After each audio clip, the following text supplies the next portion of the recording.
welcome to the Excellent Podcast. This is your cinematic host, STEFON WHITAKER, the head honcho of SW Films. And today I have a very special person on my podcast for a very special episode. Of course, my listeners and watchers know that season 1 is over and I am releasing a special episode. I have a guest on who right now is doing something that I have always wanted to do. And that is make a film, a movie in my hometown of Angola, Indiana. We have James 2 on here. I want to say, I'm saying the last name right, 2, Yep, right? yep, you got it. Yep. I got James 2 on the podcast today. How are you doing, sir? I'm doing well. Busy. We're actually right now in the middle of filming. We just wrapped up our first week of about a 2.5 week schedule. It's a really tight film schedule. So been running around a lot, but great time. The cast and crew are just doing, knocking it out of the park, and everybody's having a good time with this. That's awesome, man. I'm very happy to just be able to have you on the podcast. It was definitely Yeah. like quick and short notice, and because I had seen the information not too long ago. I want to say maybe about 2 or 3 weeks ago. There was a KPC article that was posted. Yep. And once I had seen a few people on my friends list on Facebook post that, and then that's when I had looked in the information, seen your website, seen that there was like spots trying to fill in for background and some extras and Mhm. everything, and that's how I found your name, and I said, okay, let me see if I can get him on the podcast as soon as Oh, yeah. possible. Yeah, So I'm glad to be here. Thank you. yeah, thank you, man. I highly appreciate you making it on. So I guess before I start hopping into the questions and stuff like that, kind of off camera, I introduced myself, Mhm. and everything like that. And I think most of my listeners and people who've watched before on the podcast know that I've had some other local creatives from Angola Mhm. on the podcast. I had I don't want to forget his last name. Trent Lewis, I know, was on here. He had the 101 Lakes Network for a while. He was doing a lot of video Okay. stuff. Had him Yeah. on here. I've had a lot of people from the Fort Wayne community. Steve Franks with the entrepreneur community out in Fort Wayne. A lot of different folks, and it always makes me happy when I'm able to talk to local creators who are from where I'm from, because Mhm. I feel like that's obviously the relation that we have is that we're both from Angola. I would assume that you're born and raised there. Maybe I'm not sure. We'll get to that, Uh, but yeah. but Not exactly, but we can go into that. Yeah. yeah, So I guess my question is for you with seeing the article about your film, Mhm. Carol, that is being filmed in Mhm. Angola. That is my information. I'll make sure to post the actual KPC article in the description below on YouTube or Spotify, wherever everybody's listening to it. So my question for you would be, and this might be a question that is probably veer off into a different thing, because I think when I seen the KPC article, I guess I was maybe thinking like, okay, James is the director of this No. film. So No, I'm not. I'm executive producer is my yeah, title. My director is George A. Johnson. He's based in Fort Wayne, and you'd probably like to talk to him on the podcast sometime because I think the two of you have a lot in common. He's done 6 feature films, but he's also done music videos and commercial work and a lot of that. So. okay. So yeah, because my first question was what got you into filmmaking, but I guess for this is I would want you to just explain um who you are and what you do, and kind of how what you do is related to the film that's being in production right now in Angola or Steuben Okay. County. Let me just kind of tell you the story of how this all came to be. Because yeah, I am not a filmmaker by trade. I'm more on the writing side. I've worked in journalism and public relations pretty much through my career. And the movie actually came about from a play. We were, at the time, we were living in Kendallville, which is about 35, 40 minutes from here. And the church I was attending, we had a really talented youth group. East Noble High School, which is down there, had just Mhm. a huge theater program. They did just these amazing musicals. A lot of our kids were involved in it. And so we did different plays and stuff around the holidays, usually Christmas and Easter. And our pastor's wife, who was the director, they had done a Charlie Brown Christmas. And, of course, everybody knows a Charlie Brown Christmas. Mhm. Lots of people from the community came out. It was really great. And her pastor's wife was like, she really liked that, we got community turnout for a familiar story, but she's like, I wish we just had something with a little stronger gospel message. Maybe besides a Charlie Brown Christmas, you've still got, Linus reading the Christmas story, but most of the other stuff people know doesn't really have that strong of a gospel message. And so I kind of thought it over and, I was like, well, maybe, I could just try and come up with something. So, kind of going through some of those stories that everybody's familiar with and kind of landed on A Christmas Carol. Mhm. But I didn't just want it to be like a Scrooge gets saved type of story, that Right. just seemed too easy, too kind of trite. And so we really kind of came up with a different world. Now there's Scrooge still makes an appearance, but he's not the main character, Right. but still that framework, but in a different setting. Well, I was living in a small town in Indiana, so it kind of made sense to draw from that. And so we came up with this new character. His name is Solomon Lynch. Kind of a modern day Scrooge, but a little different and Mhm. even more so different now in the movie. And I'll talk about that process maybe in a little bit. But uh, set him in the present day in a small town in Indiana. And that was so that was the play we did. And it was a musical because again, like I said, we had a lot of musically talented kids and it Mhm. was really well received. And I had a couple of people say, this would make a great movie. And, you kind of like, yeah, well, maybe, Well, I mentioned George, the director earlier. I had read an article about him in the paper. He was actually doing a film in Auburn. Mhm. He did that in 2009. And so I was like, well, why not? I reached out. I sent him the script. I said, hey, I did this play. People think it might make a good movie. And, fully expecting, to just kind of get maybe a form letter or Mhm. not hear back at all. And to my shock, he reached back and said, yeah, this really would make a good movie. He said there's two issues. One is paying for it because Mhm. movies cost a little more to make than a church play, and he gave me a figure that I didn't really have at the time. And then also, the music was not original. And he said you just pay way more than it would cost to make the movie just to get the music right. Mhm. And at the time, we were getting ready to put our kids through college, so we kind of shelved it for a little bit, but it was kind of one of those things that never went away. And so then a couple of years ago, after the kids were, out of school and everything, my wife and I kind of looked at each other and said, well, maybe this is something we could go ahead and try and do. And so we worked on the financing end of it. Um, and then, I say quite honestly that the songs were a God thing. I had never Mhm. written music before, and all of a Yeah. sudden songs just started popping into my head. I wrote down the lyrics. I went to the church I attend. The church, and in the meantime, we had moved up here to Angola. I work my full-time job, my day job is at Trine University here in Okay. Angola. So Mhm. that was what brought us to Angola. And we moved up here about 5 years ago. But the church we started attending up here, our worship pastor had actually been in a band and had written music for that. And so, Mm. I started doing lyrics. I showed him the lyrics again, kind of like with George. I'm like, are these any good? And he's like, yeah, these are actually pretty good. And so then I started plunking notes on a keyboard, and that's about my musical ability. But Mhm. he kind of took that and said, okay, we can make chords. These are the chords you're doing that would go with these notes.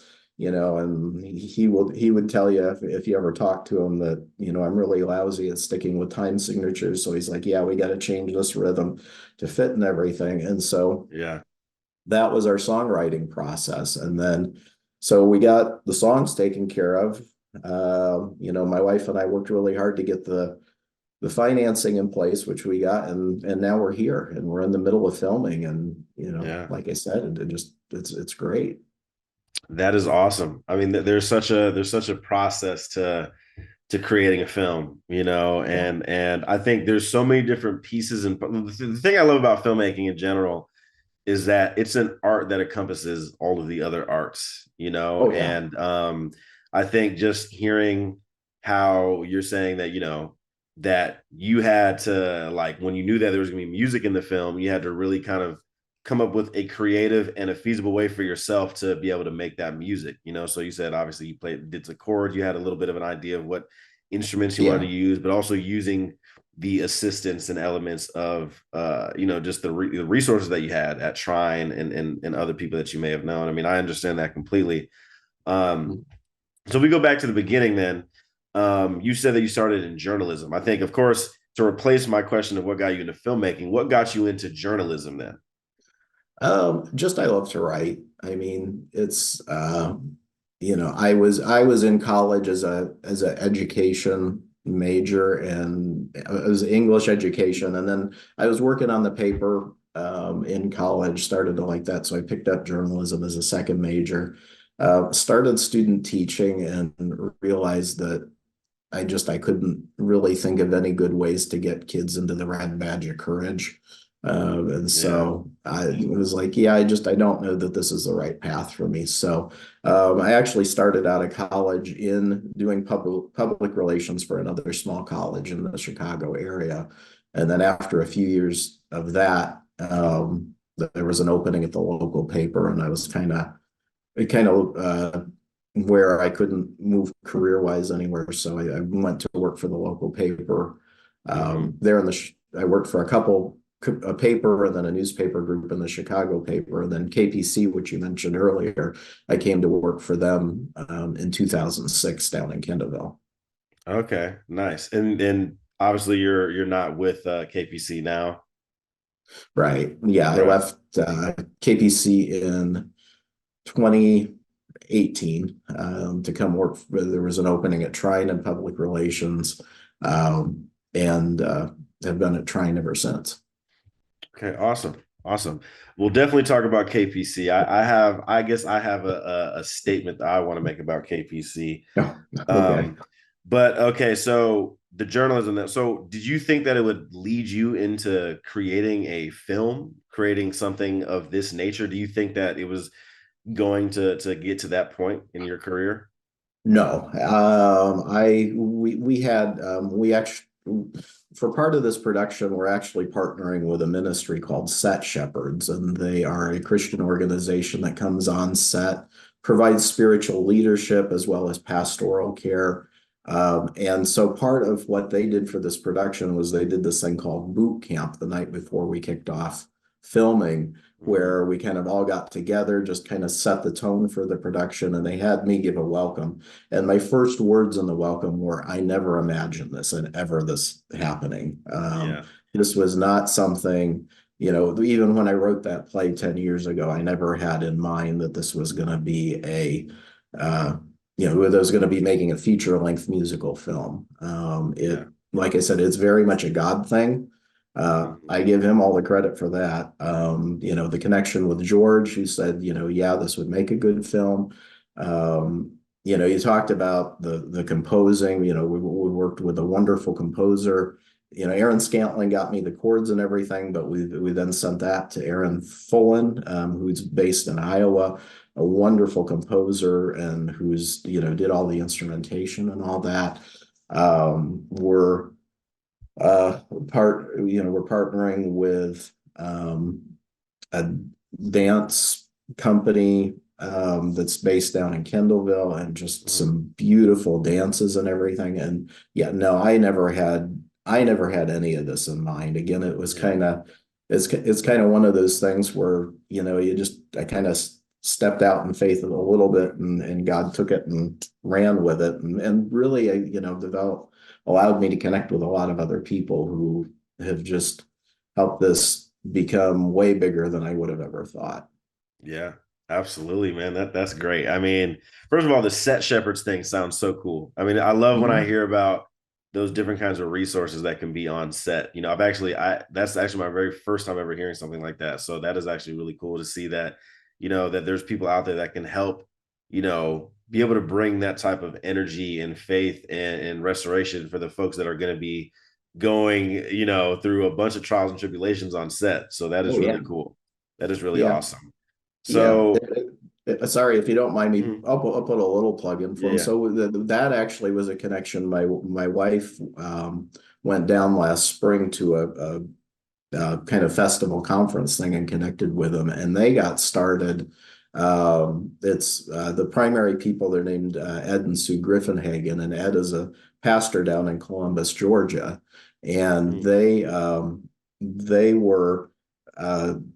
The Kendrick brothers, which is a big Christian filmmaking mhm, production company down in Albany, Georgia, had was doing some stuff in their area, and Susan just made cookies for some of their cast and crew.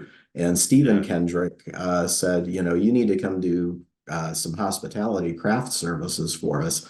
And so mhm, they that got started doing that. Well, then Ed came on as a pastor, and just really has a heart for, because he said, he kind of what he says is, people, there's not really people committed to working to reaching out and helping people in the media, and the media shapes so much culture. So he sees that importance. So yeah, they have been great to partner with, and great to have on set. yeah. That's really cool. Especially, I imagine if they're, close to Georgia, they're probably close to the Atlanta film scene in some Yeah, way, maybe over there. So yeah, that is really cool to see something, to hear something like that, and to of course have it on your projects is really cool. That's yeah, awesome. So 22 Productions, that is your company, right? You and your wife's yes, company. yeah. Tell me about 22 Productions, and like how did you create it? What was the inspiration behind it? And just tell me how, I guess, creating that obviously, helped get closer and closer to, the production of this project. So, well, I mean, we needed to create a company for all the financing to go through to just handle it. The name of it, 22 Productions. It's kind of got two meanings to it. One is the last. It's a pun on the last name. My wife and I are the head of it. We're two twos, so it's Oh 22. yeah. But also our key verse is Psalm 22:22, which talks about praising God in the assembly of the people. Mm-hmm. Okay, wow. So, That I like the uniqueness with the two. Okay, that makes a yep, lot of sense now. yep.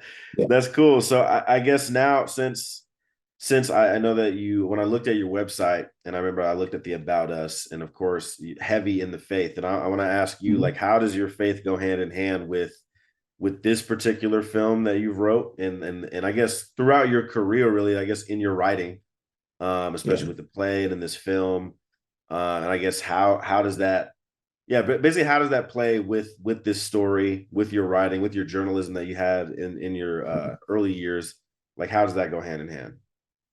Well, I mean, it's, obviously a very essential part of who I am, and like I said, it probably in the journalistic sense, it didn't come through as much because you're basically writing news stories. I did do some column writing, and it would come through in that a little bit, but definitely in the film and anything creative, because again, my faith is such a part of who I am. Mm-hmm. I try to, maybe hopefully not preach. I'm not a preacher, and films are not sermons, but you definitely want that to come out to people. Let them know about the hope in Christ. That's really what we Mm-hmm. emphasize. Yeah, on our website, where we talk about pointing people toward the hope found in Christ, and it comes through very much in the film. Mm-hmm. There's a very strong, like I said, again, it's not Scrooge gets saved or whatever, there's dramatic tension. Not all the music in there necessarily mentions God. There's a couple of the songs that are more just part of the storyline, but Yeah. but it is definitely there. And Mhm. but the obviously from what I said, if it weren't for God working, the film wouldn't be here. Right. It would have stayed as a church play, Mhm. and we'd have had a good time and all moved on. But it was something that really God kept on my heart, and has allowed everything to come together for. Absolutely. I mean, there's just those moments, right? Like I would say for myself, I'm not necessarily a super, I'm not really like a religious person, but I'm definitely spiritual. And Mhm. I can say that God has absolutely worked in my career and in my life, especially just coming from Angola, growing up in that very small town, and also just being a black man in that small town it made it even smaller for me in a lot of ways. But Yeah. being able to do everything I've done in my career so far, and I'm nowhere near doing what I want to be doing full time in my career. Mhm.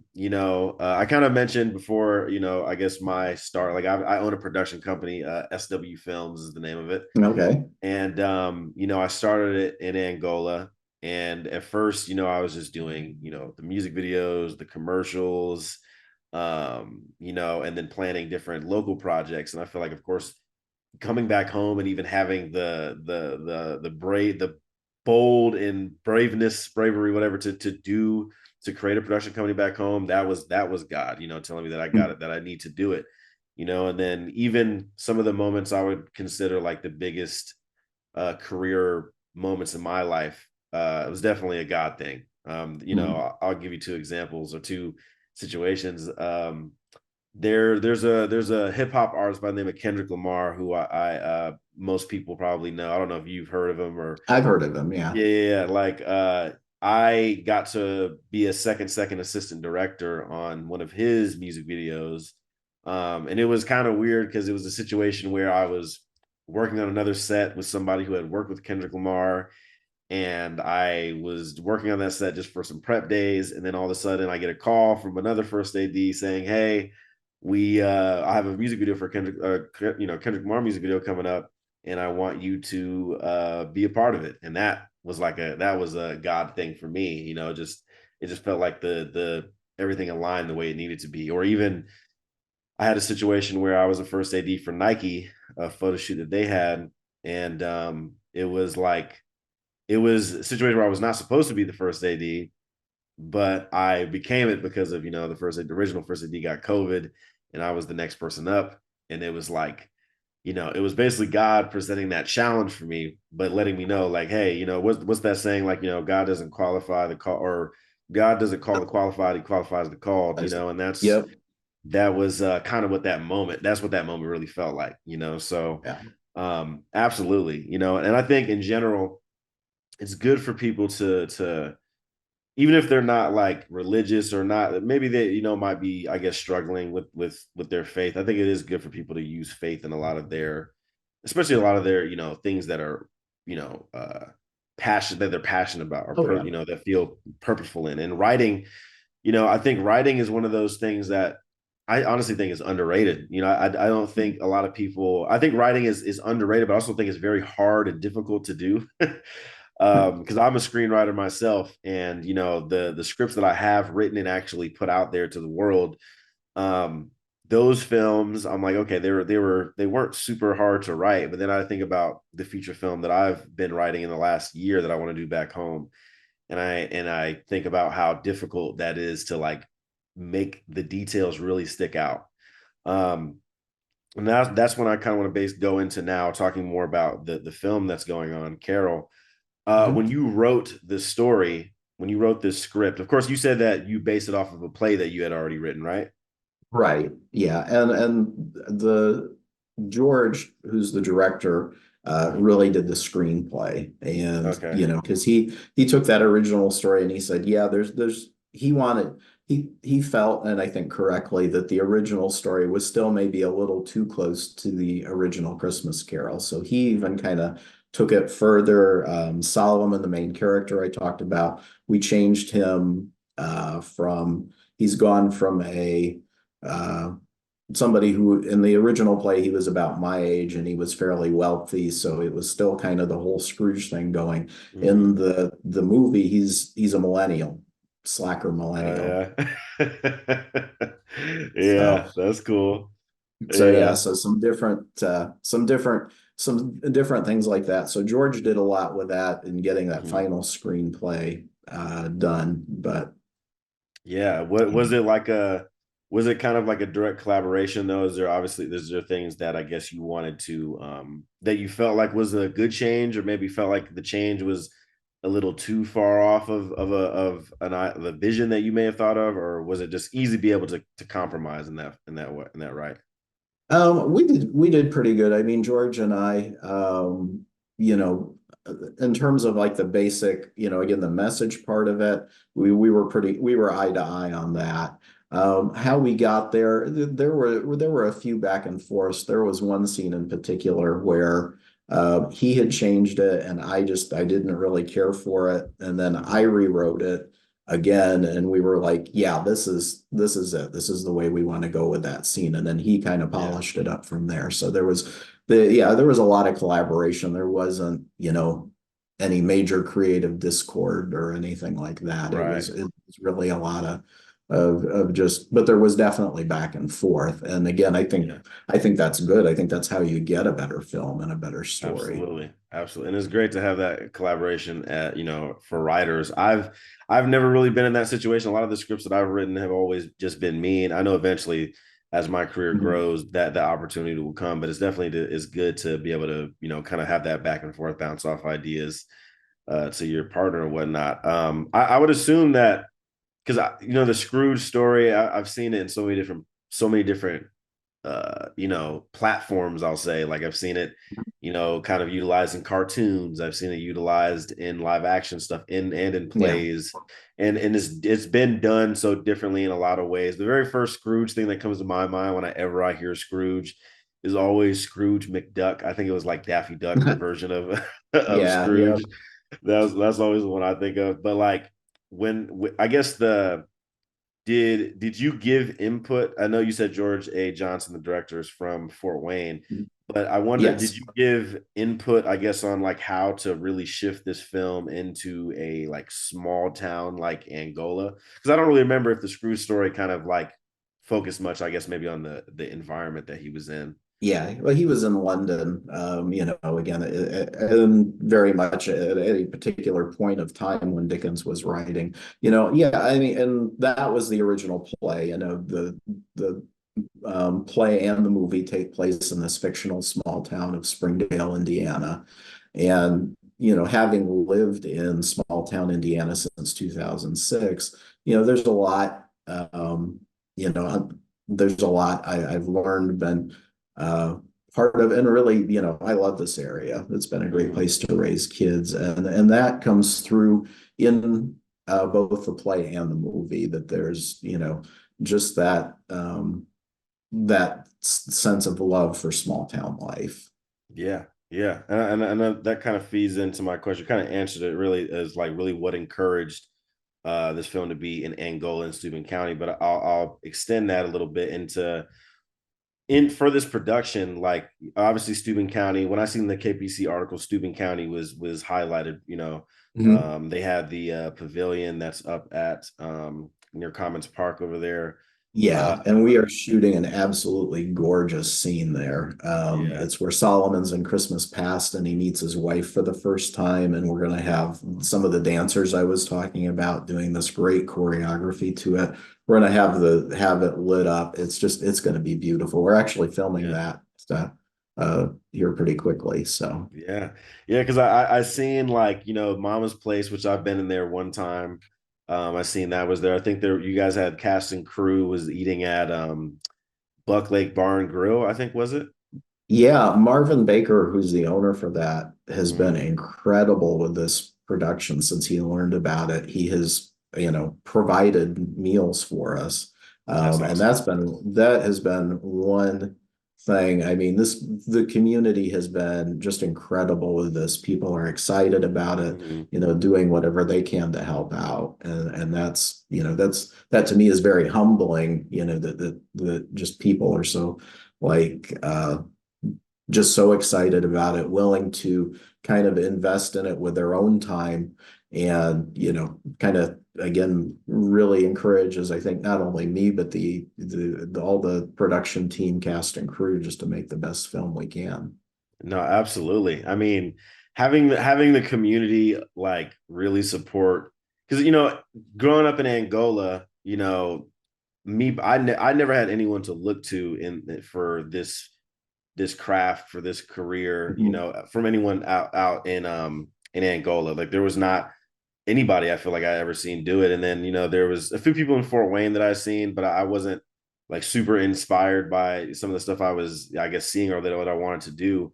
So always, of course, it's like you're looking at like the Christopher Nolans, the Steven Spielbergs, the Spike Lees. You're looking at these folks who obviously are at a certain level, and I think it's really cool to be able to bring that experience to Angola because Angola is just not privy to that experience, and it's special, So being Yeah. able to bring the community along, that gets them excited, and that's Oh why for yeah, me, absolutely. yeah, even for me, knowing the film that I want to do, I'm like, I can't wait to be able to just have like the background extras there, Yeah. and whatnot. And how when you wrote or when the process of the writing of this film was happening, I guess how did you kind of pick some of the places in like did you have places in mind, I guess, that you knew that you wanted to film in that were around Angola and the Steuben County area?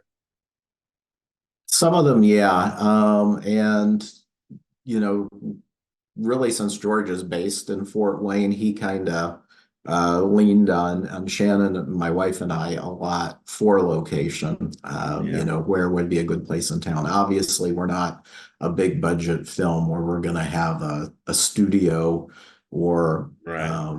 things like that to do sets in. So, pretty much everything we're doing is we're filming some in people's houses. We're filming one scene in our house, Hmm. and then just other places around town. So there were definitely some of them that came to mind, and then I would take pictures and send them down to George and his wife Carrie, who's the assistant director, and Nice. they would kind of look at it and say, hey, this would work, or we're looking more for this sort of thing or whatever. So, Yeah. but yeah. Yeah, that's awesome. Because I know Mama's Place. That I seen some behind the scenes photos that I think you had shared, and I seen some other person on my friends list had shared it. And I gotta say, I was very surprised. I seen a lot of it looked like a lot of production value was really put into. Oh yeah. Of course, I seen they were shooting on a red camera. I seen a Hmm. lot of the lights. I seen definitely like the wardrobe and the hair and makeup of one of the characters who had the sideburns, Yeah, with with Scrooge, Paul Scrooge. Kandarian. Yeah. I mean, we are, again, we're not a huge Hollywood budget, but we've definitely, we want, like I said, we want to do the best we can. We've got James Burgess as a cinematographer. He's one of the best in terms of like Christian films. Mhm. We've got, and even our cast. Paul is from near Boston. We have cast from Missouri, from Iowa, Georgia. So, Yeah, kind of all over the place. that's really cool, and that's just so cool to bring people like that to a small town in Indiana, Oh, and yeah.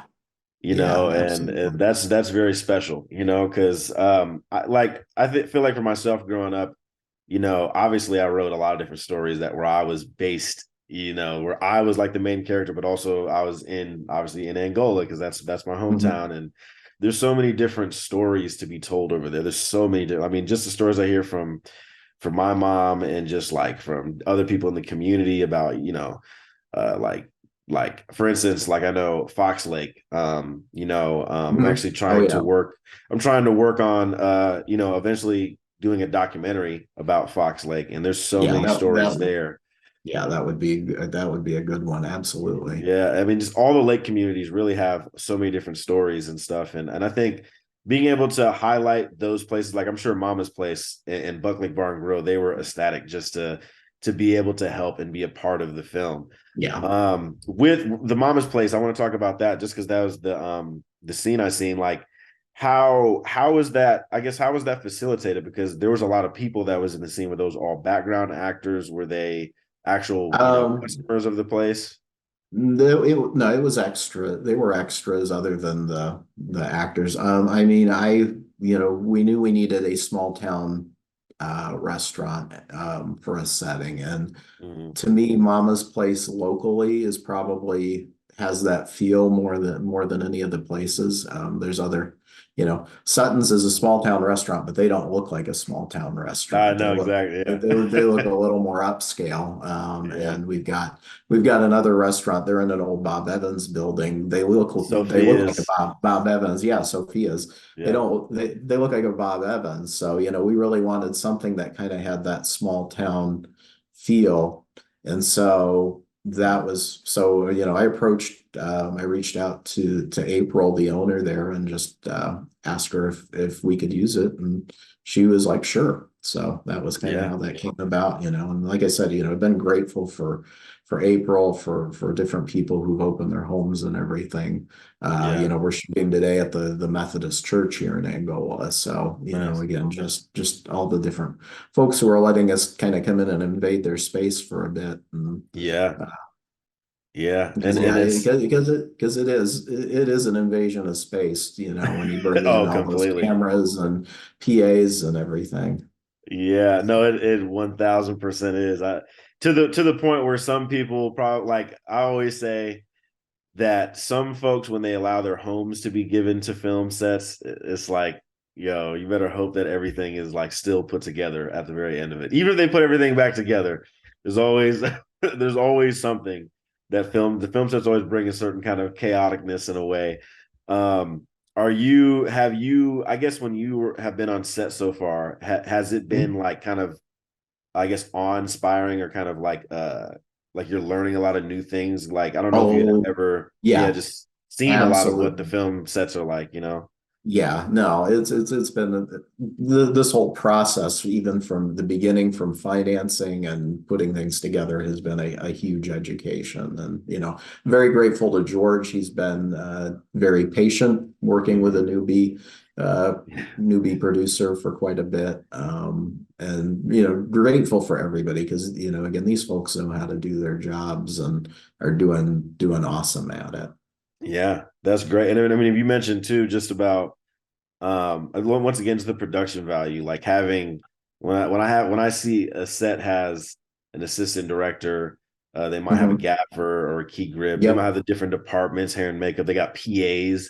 So usually on a lot of the sets that I've done, I've been a production assistant, and Mhm. production assistant is like the very entry level position in the film on a film set, but they're also like pretty much the most hardworking folks on set because they are usually, Absolutely. yeah, they're usually asked to do every single thing. And like that's definitely cool to hear that there's PAs that are on the set that are, Yep. do you know that if most of the crew that's on this set, or is it all like, I guess most of them are probably some of George's contacts, but do you know if there's any at all local folks that have been involved in this set, Yeah, like is there Angola folks? one of the PAs, his name is, I don't know his last name. His name is Sullivan. He said he's from Pleasant Lake. Okay, cool. So I know there's part of the production crew that are film students at Huntington University, Okay, as well. nice. So yeah. Nice. So I always wish that Trine had like a film degree or something of the sort. yeah, too many engineers for that. Right. Yeah. And I know that Prairie Heights, that school, they have Oh there's yeah, like they got that TV program. Yeah. exactly, yeah. And like it's crazy to me that Angola does not have it. It's Yeah. like it's kind of sad because I know when I went to Full Sail University, like Mhm. no one had ever really heard of it. And then I want to say after I went there, like maybe like a year, like when I was in my second year in college, they actually came to Angola to try to recruit people. And that was Mhm. just based off of this one kid going from Angola. And Yeah. and I think that being able to, I'm a big advocate in a way of like I want to be able to elevate and be able to at least give people more knowledge about creativity and entrepreneurship in Angola, Mhm. because growing up I just never there was entrepreneurship that's seen for sure, but create like the creative, the arts and stuff Yeah. like that is it's pretty rare. And I guess I want to ask you, and just in your opinion, is like what is your thoughts, I guess, on Angola and Steuben County's like creative community? I mean, do you, with journalism and with writing, that's a Mhm. huge piece that of course is underrated and underlooked at in terms of creativity in really every field, but really the writing of something is so essential. But I Yeah. guess what is because you said you've only been in Angola for 5 years, right? Yeah, almost six, but yeah, I would say Yeah. it's growing. I mean, in terms of the arts in general, Mm-hmm. I think, we've got Relic Emporium opened a few years ago. That's a place where people can go in and do their own pottery, and Janelle seems to be making a pretty good go of it there. We've got a couple art studios downtown now. I know they're working on getting community theater up and going. Of course, the Steuben County Concert Choir does the Big Messiah production Mm-hmm. every year that's always well attended. So I think they did children's theater for the first time this past summer. Mm-hmm. So I think it's growing, and again, Angola is kind of unique with its situation because you know how it is. You've got a certain amount of full-time residents, and then you've got all the Lakers, and then you have the Mm-hmm. Trine students. So, you Yeah. know, almost, I think, at least half, if not a majority of the town is not here full-time. So Yeah. that, Yeah. changes the dynamic too. So, I don't necessarily want to cut you short, but I have Mm-hmm. to go transport an actor to set here before too Oh. long. So I don't just to let you know. Yeah, all right. So I'll kind of get to this last question here. Well, first off, what is the end goal for Carol? What is the goal once this film wraps up in production? Mhm. What is the goal? Where do you want this to be seen? Where are you trying to push this? What is that for you? Well, we have a letter of intent to distribute with a distributor already. George, the director, really wants to try and get at least a regional theatrical release, if not national. He thinks we've got something. I mean, we've just got an awesome soundtrack with this. We had one of our cast members, Franny Ray, Cash Kane, was the lead singer for We the Kingdom. Mhm. And so we think we've got something here that could really sell some tickets. Now, again, from a spiritual standpoint, we want to point people toward Christ. And so, Mhm. but one way to do that is to get it into theaters. So that's what Yeah, we're yeah. we're, we're really looking to do. George is going to edit the film, and it will be done editing by the end of May and released. We're planning to release in November. Okay, cool. So in time for the next Christmas holiday.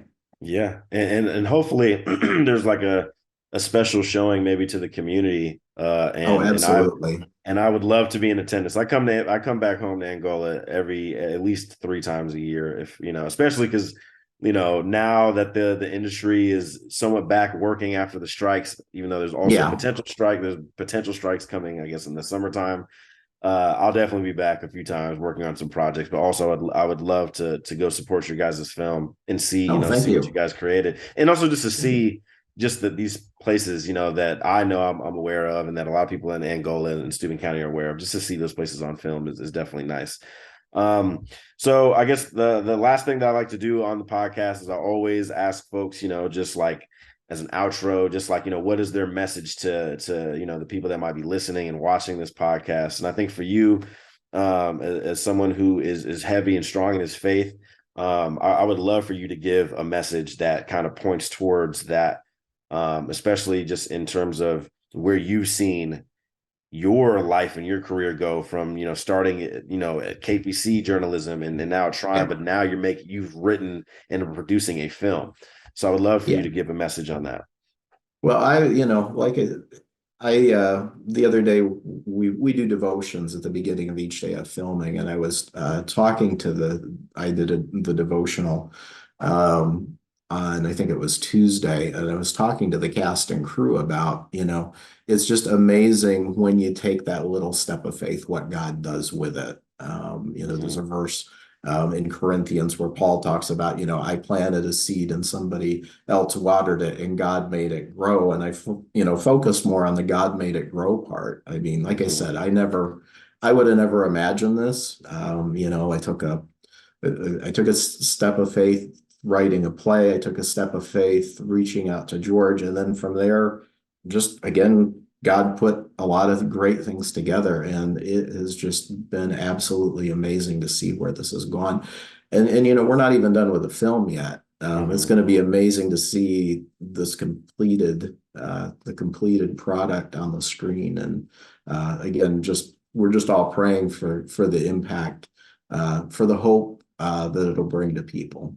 Absolutely. I'm very happy and excited for you. How much longer in production are you guys in? We are filming through the 17th of February. That's So coming up. Okay, that's a coming up week. quick. Yeah, yeah. Yeah, that's cool. So basically, it's just been like kind of like a maybe a 5 day schedule, like a Monday to Friday, 6 days each week, six and we days. Yeah, started February 1st. So so 17 days pretty much beginning to end. So yeah, it is that's a good it's schedule. yeah, it is. It's we're hauling. Yeah, that's a good schedule. I know at least some of the features that I've been a part of. Yeah, it usually takes like a long time, but it's good that with the resources that you guys have in Angola, especially, they're opening it up to where it makes it easier to actually Yeah, get through this pretty absolutely. quickly. So that's awesome. I would say, James, thank you so much for being a part of the podcast. So I thank you definitely very much. yeah, I definitely, want to give an opportunity for local people in my hometown and just all creatives in general, just to be able to speak on their passions, their how their beginnings came to be, and especially just Mhm. for you to help, kind of promote the film and whatnot. And Yeah, I'll thank you. definitely I'll definitely make sure to reach out to some more folks on the production maybe and see if I can have them on the podcast as well to hear George or maybe you Yeah, said cinematographer. I'd love to talk to more of yeah. those folks as well. So Okay. thank you, James, a lot. I Thank you very definitely much. yeah, I'll definitely keep in touch, and Okay, sounds good. when the premiere happens, please expect I me as will well. I will let you know. Awesome, James. Thank you so much. Have a beautiful day. Yep, you too.